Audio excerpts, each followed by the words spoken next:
Sir first உங்களை பற்றி ஒரு இன்ட்ரோடக்ஷன் சார். இந்த ஆனந்தா பில்டர்ஸ் அப்படிங்கிறது யார் ஃபவுண்டரு, எப்போ என்ட்ரானீங்க அப்படிங்கிற ஒரு இன்ட்ரோடக்ஷன் சொல்லிங்க. உங்கள் நேம் சொல்லிட்டு ஆரம்பிச்சேன் சார். சார் நான் வந்து பேர் விவேகானந்தா சார். நான் 99ல் டிகிரி முடிச்சுட்டு 2004 வரைக்கும் ஒர்க் பண்ணோம். அது 2004ல் இந்த ஃபார்ம் ஆரம்பித்து அப்புறம் வந்து ப்ரொப்ரைட்டர்ஷிப் பண்ணிகிட்ருக்கோம்.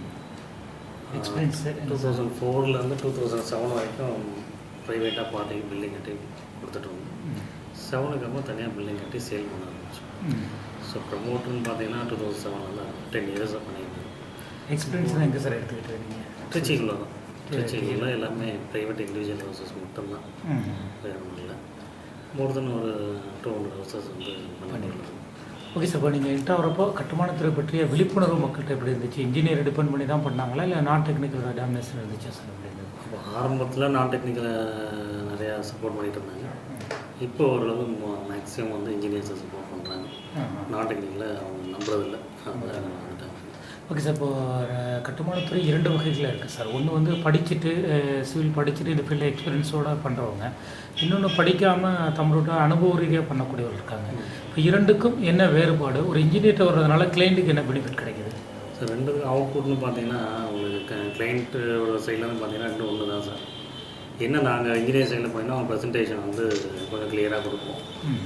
எக்ஸ்பீரியன்ஸில் வரவங்க வந்து அந்த ப்ரெசன்டேஷன் அவங்க கண்ணுக்கு முன்னாடி காட்ட மாட்டாங்க. எப்படி வரும் அப்படி வரும் ஒரு கெஸ் பண்ணிக்க தான்.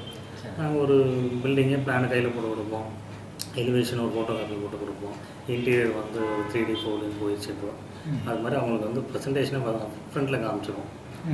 சேம் டைம் வந்து இந்த அக்ரிமெண்ட்டு, இந்த ஸ்பெசிஃபிகேஷனு இதெல்லாமே கிளியராக அவங்க வந்து இது யூஸ் பண்ணுவோம் சொல்லிட்டு ரிட்டர்ன்லேயும் எழுதி கொடுத்து கேரண்டியாக பண்ணி கொடுத்துருவோம்.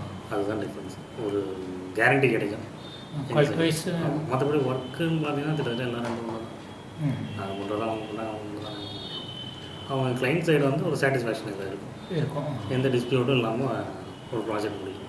Okay sir. இப்போ நீங்கள் இண்டிவிஜுவலாக எப்படி சார் பண்ணுறது வந்து ரெடிமேடு ஹவுசஸ் பண்ணுறப்போ இண்டிவிஜுவலாக சில ஹவுசஸ் பண்ணுறீங்க, சில இது வந்து கான்ட்ராக்ட் எடுத்து பண்ணுறீங்களா, இல்லை லேபர் கான்ட்ராக்ட்லாம் பண்ணுறீங்களா சார்? லேபர் கான்ட்ராக்ட் பண்ண மாட்டீங்க. எல்லாமே டோட்டல் கான்ட்ராக்ட் தான்.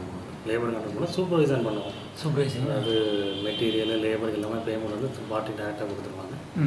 நாங்கள் வந்து சூப்பர்வைசன் மட்டும் பண்ணி கொடுப்போம். அது பர்சன்டேஜ் பேசிஸில் பண்ணி கொடுப்போம். Okay sir. இப்போ சதுரடிக்கே திருச்சியை பொறுத்த வரைக்கும் அவரேஜ் எவ்வளோ சார் என்ன பண்ணுறாங்க? நீங்கள் வந்து ஒரு A class work frame structure போனீங்கன்னா 1800 square feet sir. 1800 square feet பண்ணிட்டு இருக்கோம். அது எல்லா மெட்டீரியல்ஸ் எல்லாமே குவாலிட்டி. அந்த செகண்ட் இருக்குது நாங்கள் போக மாட்டோம் அதை பண்ணுறது. Okay sir. நாங்கள் வந்து ஒவ்வொரு ஆண்டும் பொறியாளர்கள் விழிப்புணர்வு ஆய்வுன்னு சொல்லிட்டு என் பத்திரிகை செயல் இது பண்ணுறோம். அதில் வந்து பார்த்திங்கன்னா நிறைய கொஷின்ஸு மக்கள் வைக்கக்கூடிய கேள்விகள் தான் அவங்கள்ட்ட நாங்கள் வைக்கிறோம். இப்போ என்னென்னா, இப்போ ஒரு 1800 அல்லது 1600 ஒரு இன்ஜினியர் கோட் பண்ணாங்க. அதே பிஇ படித்தவங்களோ பிஆர் படித்தவங்களே பார்த்தீங்கன்னா அது வந்து 1400 400 கூட பண்ணுறாங்க அப்படிங்கிற ஒரு கருத்து பரவலாக சொல்லப்படுது சார். பெரும்பாலும் மக்கள் சதுரடிக்கு தான் பார்க்குறாங்க. இந்த அளவுக்கு டிஃப்ரெண்ட் வரதுக்கு என்ன காரணம்?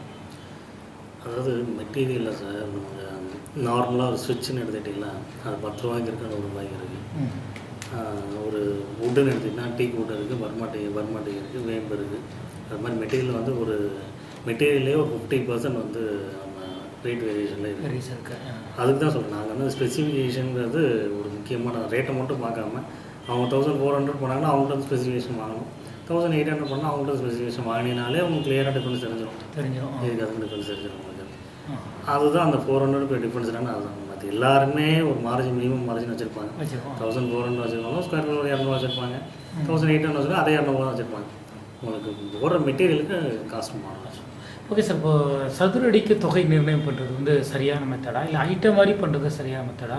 மக்கள்கிட்ட எது வரவருக்கு தெரியும்? சதுரடிக்கு தான். சதுரடிக்கு நீங்கள் ஏரியாவுக்கு அமௌண்ட் ஃபிக்ஸ் பண்ணுறது தான் பெஸ்ட்டு. கேல்குலேஷனுக்கு ஈஸி, அவங்களுக்கு புரியறதுக்கு ஈஸி.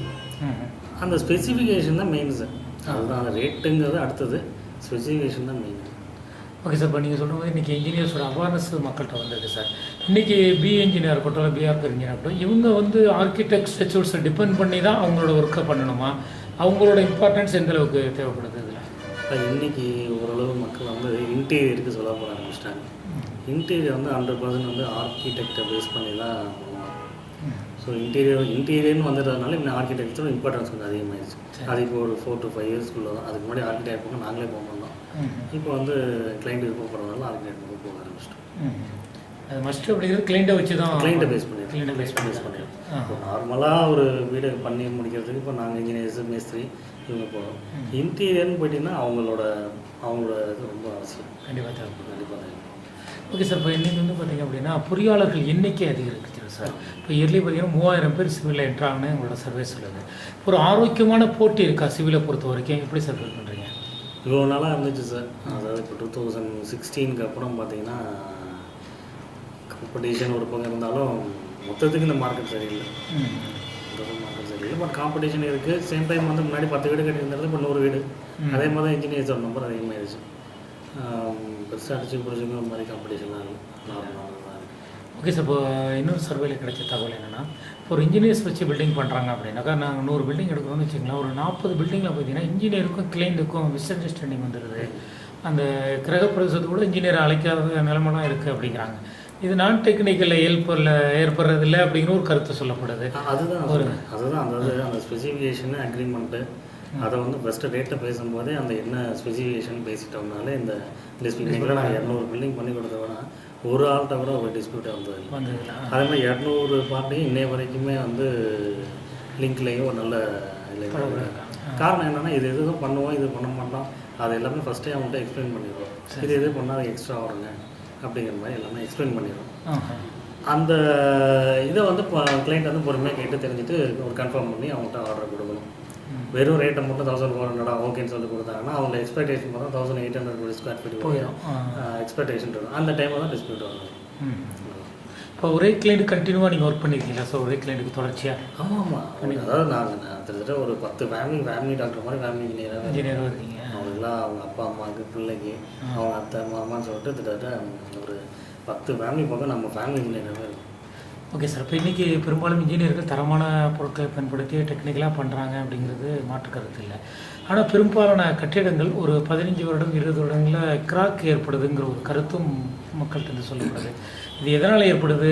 மெட்டீரியல் ப்ராப்ளமா இல்லை இன்ஜினோட கேர்லெஸ்ஸாக என்ன காரணம்? இல்லை, அது வந்து மெட்டீரியல் ப்ராப்ளம், ஒர்க்மேன்ஷிப்பு, ப்ளஸ் வந்து உங்களுக்கு அந்த டியூரேஷனு. முன்னாடிலாம் 1 வருஷம் 2 வருஷம் வீடு கட்டுவாங்க.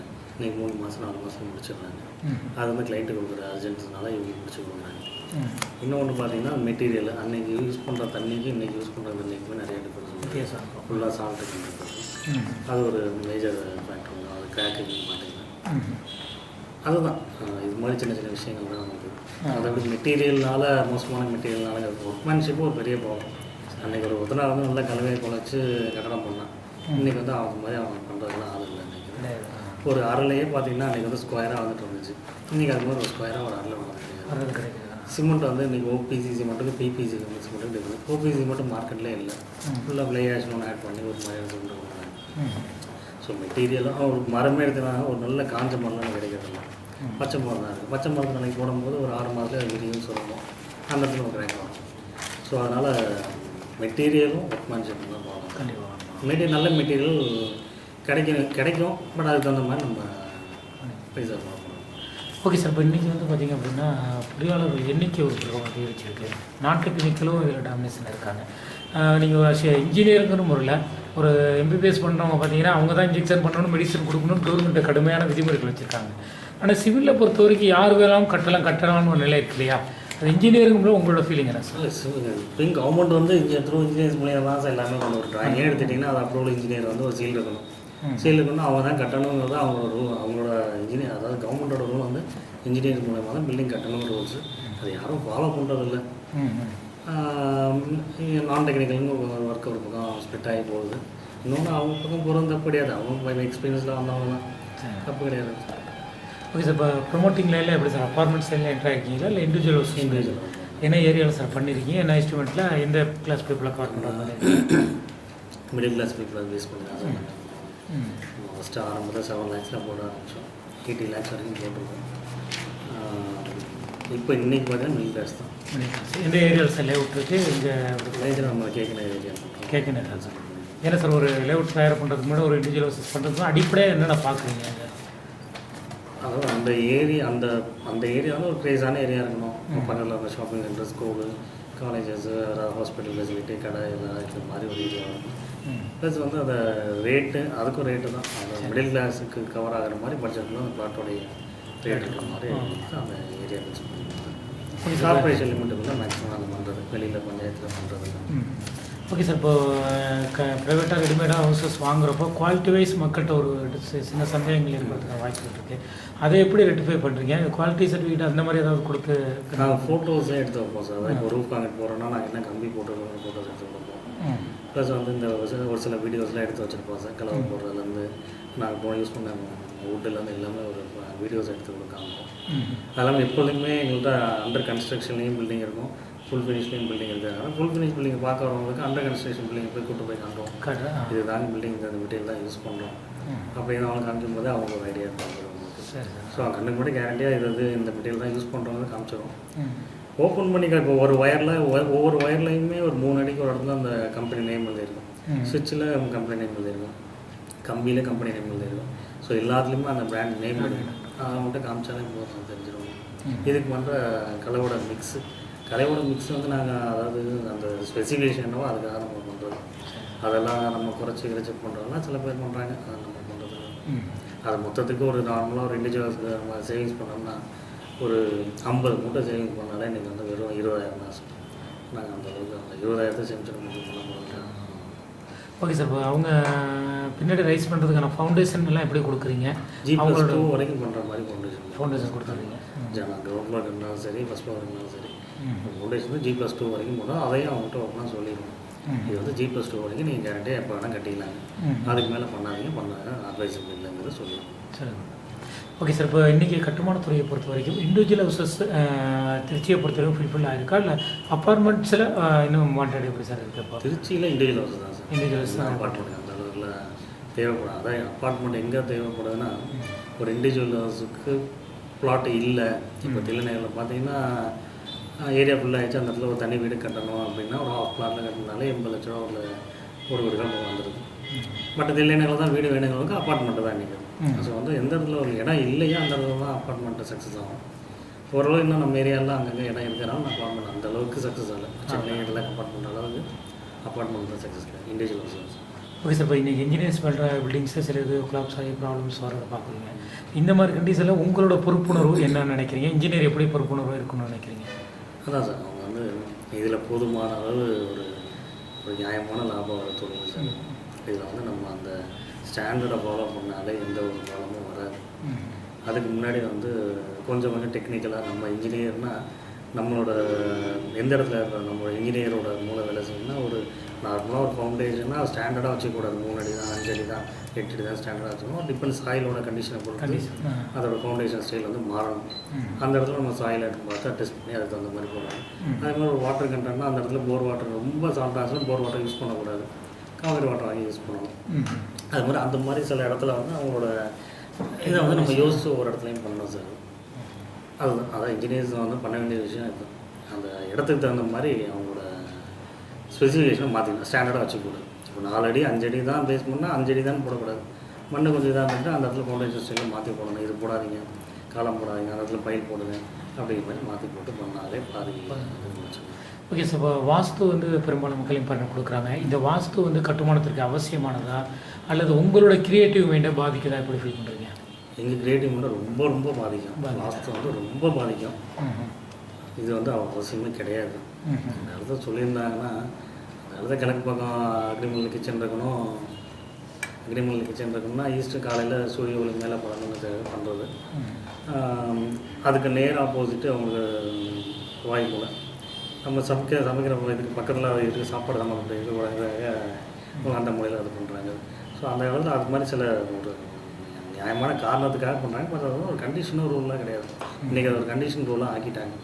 இங்கே தான் இருக்கணும், அங்கே தான் இருக்கணும். மாற்றி போட்டிங்கன்னா அந்த வீடே விற்காது. அது வந்து ரொம்ப முக்கியமான விஷயம்.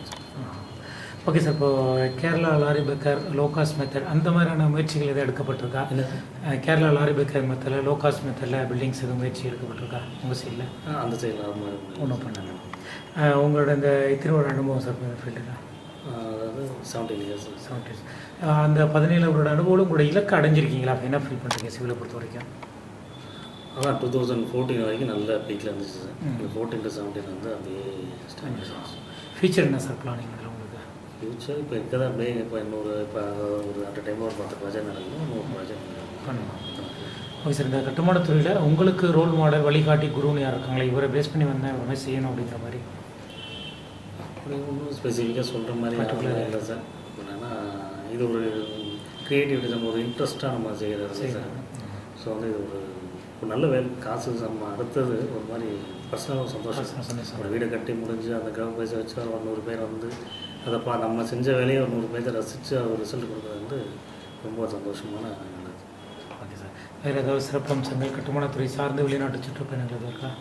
இல்லை, என்னோட சுற்றுப்பயணம் அளவுக்கு நம்ம okay sir. Final question sir. இப்போ ஆனந்தா பில்டர்ஸில் ஒரு கன்ஸ்ட்ரக்ஷனை ஒர்க்கை கொடுக்குறதா அல்லது ஒரு பில்டிங் வாங்கணும்னா ஏன் வாங்கணும், எதுக்கு வாங்கணும் அப்படின்னு ஒரு கோல்டன் வேர்டாக என்ன சொல்லுவீங்க?